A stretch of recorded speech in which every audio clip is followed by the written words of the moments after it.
recording in my not usual spot just because I'm charging my phone while I record this, so apologize about that. But I got a couple things here I want to show you that one I got in the mail, and then one I randomly went to FYE, and I guess we'll start with that. So I saw Across the Spider-Verse now 3 times in theaters.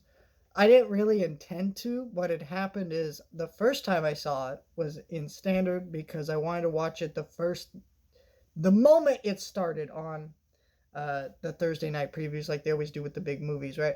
So I went to the 2 o'clock show and loved it. Said, well, I got to go watch this again. So the theater I work at, we don't have IMAX. We have what's called MPX, which is like IMAX, but not as good. And so, that's kind of the thing with it. So I watched an MPX, thought, wow, this is amazing, but now I have to go watch an IMAX. And there's the crazy part.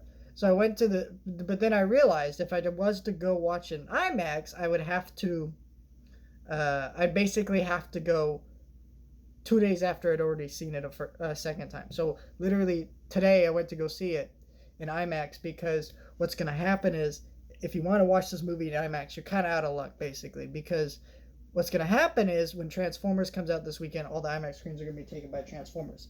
So I went Wednesday, today, took my cousin who hadn't seen it yet. We went to go watch it. And so literally I went on the bus, got to the theater, watched the movie. Now I'm going to go 6 o'clock tonight to the theater I work at to go watch the Transformers early screening so I can have my review up this weekend for you guys. And so I can also get the free posters and cool stuff that they're giving out. I'm just really excited to do that. But it's just like I went from theater to theater to theater. I'm only going to be home for literally 2 hours before I have to go from theater to theater. And then I might have to go to sleep, wake up next day, work on some other stuff. So it's crazy. But yeah. But since this theater was over at the mall and the bus dropped us off a little bit early, we went over to FYE and I found Indian Spider-Man FYE exclusive. And I knew as soon as I saw it, I was like, all right, gotta grab this guy. My cousin, and I wanted one too, and I was like, it's $15, you gotta buy your own. And then I found out that they were on sale, so I got mine for $10. He got his for $5, and then it was like $16 kind of tax. So FYE's running some sales on Pops. Might want to check that out. But yeah, this is one of my favorite new Spider-Mans from this new movie. I'm not going to say too much about him, but he has a great dynamic in the movie. Indian Spider-Man, is awesome in the movie, and his design is great. I would love to see a movie or some kind of show just based on Indian Spider-Man. I think if we ever got anything, it'd either be a comic or it'd really just be, I don't know, but it's a great looking design. I think I'm not going to get any other Pops. Like, I think Miles and Gwen look fine, but I don't know if I really need them. $20.99 I might get if I see it in the store. The Spot, maybe, but I don't really care about Spider-Woman. First of all, I saw it in a store today, and she just doesn't look like she's that pregnant, and also, she didn't have enough to do in the movie, so I don't know. And then the Spider Bite, I don't know about her because I don't even remember seeing her in the movie, and I've seen it 3 times. And then I don't know why they made Medieval Vulture. He's like in the opening scene. Also, he doesn't actually look like that. His colors are very different from what's actually in the movie. So I don't know. I just don't need all the Pops is what I'm saying basically. But I got Spider-Man India because I thought that was awesome.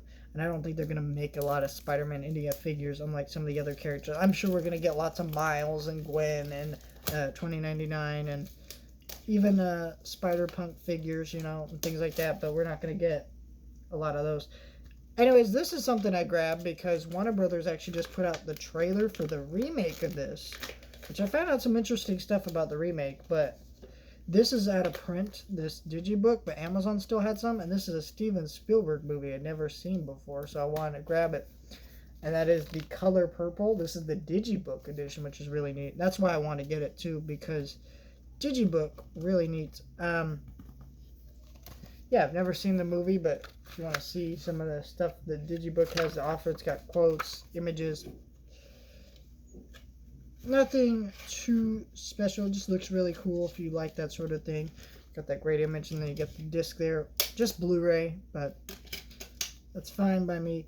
Yeah, so what I found out about the movie is I'd never seen this movie before, but from what I understand, the new movie coming out in December is not necessarily a remake of the movie. It's just another adaptation of the book. And from what I understand, it's more adapting the Broadway show, which is so it's probably going to be more accurate to the book because the book is more accurate to the Broadway show. It's a whole kind of confusing thing there. So I don't know, but I'll check this movie out. Always gotta add more Steven Spielberg to the collection, anyways. And yeah, well, hopefully it will be good. It's a beautiful looking digibook, though. It really is. Honestly, I actually love this digibook. And that was like $15, I want to say, on Amazon. It was a really good deal.